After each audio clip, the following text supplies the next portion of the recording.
Many of the inventions of the past 100 years have changed the way we live our lives. Mobile phones are owned by almost 6 billion people worldwide. And when over 6 trillion texts are sent every year, many of us believe that we can't live without them.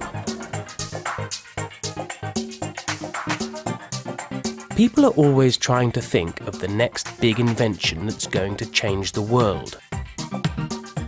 But for some inventors, this doesn't mean designing a new phone app or building a smaller, quicker, lighter computer. For some inventors, it's about looking at what everyone really can't live without. Emily Cummins is a young inventor who is looking for new ways to help people. She started inventing at a very young age. At the age of 4, my granny gave me a hammer.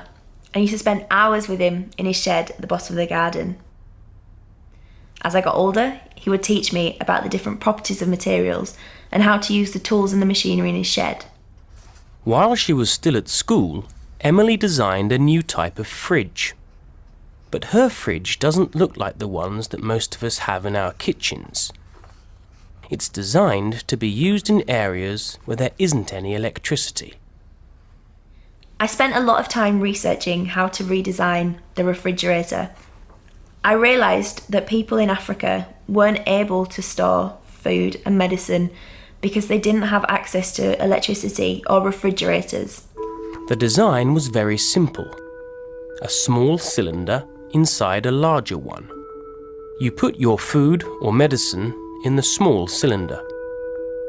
Between the two cylinders, you put some material that stays wet, like sand or soil. In the sun, the fridge then sweats, just like a person.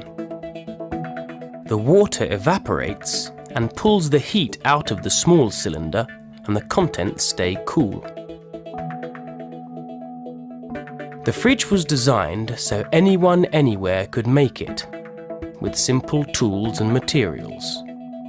And Emily wanted to help people do this. When I was 18, I travelled to Africa on my own, which was really scary at first. But actually, when I got there, people were really welcoming. They invited me into their homes, they looked after me, they listened to me, and we shared ideas. So although initially I was frightened about the experience, it was actually incredible.